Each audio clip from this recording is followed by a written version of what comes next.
Rasulullah SAW adalah guru kita. Sepakati dulu poin ini. Tidak ada guru bagi umat Islam siapapun yang syahadat kecuali Nabi Muhammad SAW. Ini disepakati dulu. Semua dai dan ulama adalah pewaris beliau. Artinya harus mewariskan ilmu yang beliau ajarkan. Apa yang diajarkan itu yang disampaikan ke umat. Yang tidak diajarkan mereka larang agar dikerjakan. Kan begitu mestinya. Ini kaidahnya dulu. Masalah kasus ada orang imam pimpin doa setelah sholat, jangan dibahas doanya. Doa adalah ibadah. Tapi begini, sebelum anda kerjakan satu ibadah, tanya, saya mau ziarah kubur. Jangan ziarah kubur sebelum anda tanya bagaimana Rasulullah SAW ziarah kubur, agar jangan anda buat-buat ziarah kubur itu. Adanya orang taruh kembang di kuburan, siram air, buat batu nisan, pasang lampu, baca zikir-zikir di sana. Karena dia mau ziarah kubur semaunya sendiri. Tidak bisa. Anda muslim, punya kiai, punya Rasulullah SAW, suri tauladan kita, uswatun hasanah. Tanya Rasulullah ziarah kubur bagaimana? Rasulullah SAW dalam hadis Bukhari menziarahi kubur Baqi. Datang, memberikan salam, mendoakan mereka, pulang. Nggak ada lagi yang lain. Nggak pernah Nabi SAW bawa kembang, siram kuburan karena sudah kering. Padahal Madinah panas 50 derajat, pecah-pecah tanahnya. Ada istilah di Indonesia kalau tanahnya pecah, kesian lagi diazab di bawah, kasih air, kasih kembang biar wangi, biar ditaruh kembang yang paling mahal. Kalau dia ahli maksiat tetap disiksa di bawah gitu kan. Jadi nggak bisa itu patokannya. Mau sholat, jangan pernah sholat dulu. Tanya Rasulullah sholat bagaimana, belajar 5 menit bisa. Oh rukunya begini, sujudnya begini, sama. Baru Allah terima. Tujuan Nabi SAW diutus untuk apa? Untuk dicontohi, diciplak hidupnya. Cara makannya, cara tidurnya, berpakaian, bahkan cara jalannya saja. Para sahabat contohnya, Nabi jalan begini. Bukankah ada hadis yang mengatakan, sahabat berkata Rasulullah SAW kalau jalan seperti orang turun dari bukit. Mereka sampai membahasakan itu. Rasulullah pernah keluar kepada kami, menyisir rambutnya dengan rapi ke arah sebelah kanan belakang. Ditunjukkan, gitu kan? Rasulullah SAW menyukai ini. Rasulullah SAW memakan dengan cara begini. Diajarkan kepada kita semua agar kita contohin. Yang jadi masalah bagi kita ini, kita selalu mau buat apa-apa yang tidak diperintahkan oleh Nabi SAW. Selalu alasannya baik. Sekarang kasus berdoa setelah sholat. Doa adalah ibadah, nggak ada masalah doa. Tapi kalau kita mau ikat antara sebuah ibadah dengan ibadah yang lain, tanya dulu, Rasulullah pernah ikat nggak? Pernah pertemukan nggak? Ziarah kubur dengan baca Quran. Ziarah kubur ibadah, baca Quran ibadah. Pernah nggak Nabi baca Quran di kuburan? Itu tanya. Nggak ada riwayat Nabi SAW pernah baca Al-Fatihah untuk orang mati atau baca di ayat Al-Quran. Datangkan dalilnya coba. Nggak ada satu hadis pun menjelaskan masalah itu. Lalu kenapa anda buat? Oh karena saya mau buat ibadah. Baik ibadah yang Nabi ajarin. Salam, doain, selesai. Jangan lebih daripada itu. Masa anda lebih pintar dari Nabi Muhammad SAW? Habis sholat, memang paket yang Nabi tawarkan, yang beliau selalu kerjakan adalah zikir. Setelah sholat, dengan zikir sholat yang sudah masyhur, istighfar, kemudian baca Allahumma antas salam, sampai membaca ayat kursi, al-ikhlas, al-falaq, an-nas, baca subhanallah, alhamdulillah, Allah akbar 33 kali, sampai terakhir baca, digenapkan la ilaha illallah wahdahu la syarika. Selesai itu semua hadis Nabi SAW menjelaskan setelah sholat, Rasulullah SAW langsung berdiri. Memang beliau tidak pernah berdoa habis sholat waktu itu. Memang begitu. Bukan doanya yang jadi masalah, bukan. Karena Rasulullah tidak kerjakan, jadi kita tidak kerjakan. Saya tekankan dalam pengajian saya, kalau anda punya hajat berdoa, berdoalah setelah sholat ba'diyah. Insya Allah aman. Karena sudah lepas dari paket yang Nabi tentukan.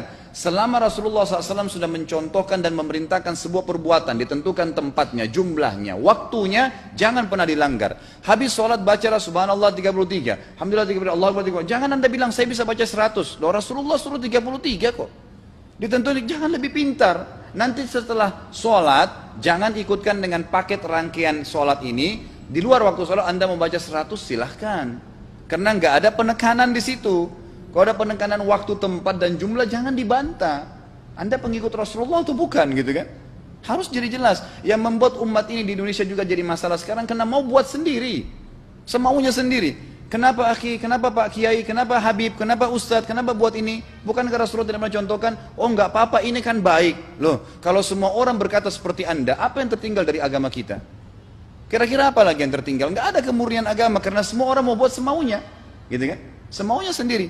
Pindah rumah, baca berzanji. Apa itu berarti sejarah Nabi? Kenapa baca berzanji saudaraku? Rasulullah waktu pindah rumah pernah baca-baca gitu nggak? Nggak pernah. Kenapa dibuat? Anda muslim bukan? Muslim. Ya saya harus ikuti. Kalau tidak akan terus ini mengakar nih. Anda buat satu bid'ah sekarang, bid'ah itu lawannya sunnah. Anak Anda akan buat 10 bid'ah, cucunya akan buat 100 bid'ah, akan banyak bid'ah merakar di masyarakat, dan agama akan ditinggalkan. Kemurnian sunnah akan hilang, gitu kan? Dan ini bahaya. Ingat, Nabi SAW mengatakan kepada kita dengan hadis yang sangat jelas. Hadis sahih riwayat Imam Ahmad bunyinya begini. Semoga Allah merahmati umatku yang menukil dariku seperti apa yang aku ajarkan atau sebutkan. Sampai ulama hadis mengatakan Nabi ucapin habis sholat astagfirullah, maka sahabat tidak ada berani menambah azim. Enggak ada sahabat yang bilang astagfirullah azim habis sholat, enggak ada. Astagfirullah saja karena Nabi ucapin itu, mereka mengakui tidak lebih pintar daripada Nabi SAW. Kenapa kita harus tambah? Astagfirullahaladzim, wali walidayya, wali muslimin, panjang. Dari mana ini semua? Ditambah-tambah, diembel-embelin, kenapa? Akhirnya keluar dari ajaran Nabi Muhammad SAW. Ini masalah gitu kan? Kenapa harus dilakukan? Peringatan maulid Nabi sudah sering saya ingatkan. Anda tanya semua yang buat maulid, kapan maulid itu sejarahnya ada? Semua buku sejarah menjelaskan tahun 230 Hijriah. Nabi meninggal tahun berapa? 11 Hijriah. Gitu kan? 11 Hijriah. Lalu kenapa harus ada dilakukan? Dan dari mana sejarahnya? Yang membuat pertama adalah orang-orang Syiah. Sejarahnya jelas dari Fatimiyah. Semua buku sejarah sepakat mengatakan bahwasanya maulid munculnya di zaman Fatimiyah. Dinasti Fatimiyah, orang-orang Syiah di Mesir, gitu kan? Dan mereka punya 6 macam maulid yang sampai hari ini masih dikerjakan di Iran. Ada maulid Nabi SAW, Hasan, Husain, Ali, Fatimah, dan raja mereka. Sampai hari ini masih ada. Kenapa orang-orang waktu baca maulid, baca salawat sambil berdiri pegang tangannya taruh di dada? Karena keyakinan orang Syiah, ruhnya Nabi SAW sedang lewat. Anda tahu nggak itu? Banyak orang kita buat tidak tahu. Yang penting bahasa Arab ikut saja, gitu kan? Tidak bisa. Nabi SAW tidak pernah rayakan. Pernah ada yang bilang sama saya, Ustadz, kan Nabi SAW pernah bilang, waktu ditanya tentang puasa Senin, beliau mengatakan hari itulah aku dilahirkan. Terus kenapa? Berarti boleh merayakan ulang tahun hari Senin, gitu kan? Tidak. Nabi SAW cuma menginformasikan bahwasanya beliau lahir di hari Senin, dan beliau tidak pernah ngumpulin sahabat untuk baca bersama-sama, merayakan hari lahir beliau tidak pernah. Kalau itu benar, Nabi nggak bakal tinggalkan kok. Ibnu Katsir rahimahullah, garis bawahi poin ini.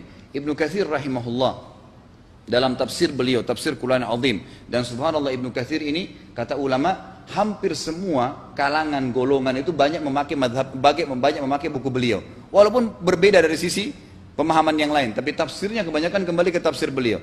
Beliau mengatakan tafsir surah Al-Maidah ayat 3 yang bunyinya a'udzubillahi minasyaitonir rajim, al-yauma akmaltu lakum dinakum, hari ini saya sempurnakan agama kalian, kata Allah, ya.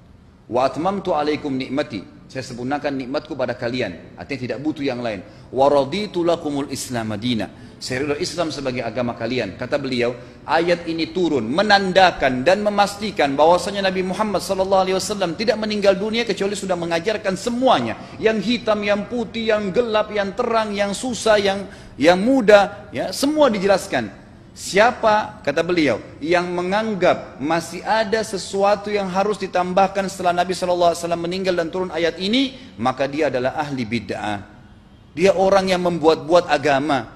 Nabi sudah ajarkan semua, selesai. Jangan ditambah, jangan dikurangin. Kita tidak lebih pintar dari Nabi SAW. Nabi nggak pernah rayakan hari lahirnya, jangan dirayain, selesai. Emang kenapa kalau kita nggak rayain? Kenapa? Tangan kita terputus? Enggak. Masih banyak ibadah yang disunnahkan gitu. Sama dengan kasus Isra dan Mi'raj. Kejadian besar dalam Islam. Tapi Anda boleh kembali kepada semua buku sirah. Saya tantang semua buku sirah Anda kembali. Insya Allah yang berpegang pada Al-Quran dan Sunnah, memang ada dasar wahyunya, maka semua akan menjelaskan. Nabi SAW setelah pulang dari Isra dan Mi'raj tidak pernah mengumpulkan sahabat-sahabat untuk merayakannya setiap tahun. Tidak pernah. Boleh dipelajari iya, setiap hari. Tapi ditentukan tanggalnya lalu dibuat acara. Tidak pernah Nabi SAW buat itu. Lalu kenapa Anda buat? Kalau Anda mau tetap buat, ya silahkan, itu hak terserah Anda. Tapi saya ngajak kepada Anda kembali kepada kemurnian ajaran Nabi SAW. Kita tidak akan pernah kembali, kata Syekh Utsaimin rahimahullah, umat Islam ini akan kembali kepada kejayaan mereka kalau mereka betul-betul kembali kepada ajaran Rasul mereka Muhammad SAW. Murnikan ajaran Nabi, yang jalankan seperti yang beliau ajarkan, selesai, akan aman. Pasti akan kembali kejayaannya. Kita nggak bisa saling menghardik, saling menyalahkan yayasan ini, organisasi ini, kelompok ini, karena masing-masing mau beristidlal sendiri, mau menjalankan sendiri hukum-hukum agama ini, bukan mengikuti sunnah Nabi SAW. Jemaah haji kita, jemaah umrah, Datang ke Mekah, tur dalam kota Mekah, naik ke gunung untuk lihat Gua Hira. Kenapa naik ke Gua Hira? Oh, Rasulullah pernah di sini. Baik, saya jelaskan. Nabi Muhammad SAW ke Gua Hira sebelum turunnya wahyu. Dan beliau terakhir sekali di Gua Hira pada saat menerima Iqra bismi rabbikal ladzi khalaq. Itu saja. Setelah kejadian itu, beliau turun dari Gua Hira. Dari waktu itu sampai meninggal, Nabi SAW tidak pernah ke Gua Hira lagi dan tidak pernah suruh sahabatnya ke Gua Hira. Kenapa anda ke Gua Hira? Sampai naik 3 jam ada yang jatuh mati. Karena jahil, tidak tahu pemahaman agamanya. Nggak bisa begitu. Cukup dikenang iya. Kecuali Nabi SAW suruh, datangilah Gua Hira. Ya silahkan. Gitu kan? Kalau enggak, kan begitu. Masalah Isra Mi'raj, saudaraku, kejadian besar. Ambil ibrohnya, yang penting ilmunya. Oh, salat 5 waktu, kejadiannya pernah gini. Ada kebesaran Allah, ambil pelajarannya iya. Yang Nabi tidak contohin, maka jangan dikerjakan. Hanya itu saja. Zikir bersama, di sini ditanyakan juga zikir bersama. Nabi SAW disebutkan dalam hadis Bukhari, kalau berzikir habis sholat, beliau membaca zikir tertentu, sahabat baca zikir tertentu, sahabat baca zikir tertentu. Jadi Nabi SAW tidak pernah paksain. Enggak pernah Nabi misalnya baca ayat kursi, harus semua sahabatnya ikut ayat kursi, enggak. Nabi SAW baca ayat kursi, si fulan baca al-ikhlas, si fulan baca subhanallah, masing-masing. Dan ingat, Allah SWT mengatakan apa? Tentang masalah zikir dan doa ini. Ya. Dikatakan, ya, kita harus berdoa kepada Allah, ya, wadunal jahri minal qawli bil gudui wal asal, wala takum minal ghafilin. Berdoalah kalian, berzikirlah kalian dengan doa kalian, dunal jahri minal qawl, tidak dengan teriak-teriak. Allah berfirman, dunal jahr, tidak teriak-teriak. Ya. Dan janganlah kalian menjadi orang-orang yang lalai. Makanya pernah ada sahabat, waktu Nabi SAW berkata begini, dalam hadis Bukhari juga, waktu pulang dari salah satu perjalanan, kalau kalian sedang menukik, kuda, unta lagi menukik, bertakbirlah, bilang Allahu Akbar. Kalau kalian sedang turun, menuruni sebuah lembah, bertasbihlah, bilang Subhanallah. Ada satu sahabat Badui, orang dari padang pasir, semangat dia jalankan sunnah Nabi. Waktu kudanya lagi naik, Allahu Akbar, dengan suara keras dia teriak. Jalankan sunnah kan? Tapi teriak ya. Apa yang terjadi? Nabi SAW panggil, ditepuk pundaknya, Nabi mengatakan, pelankan suaramu.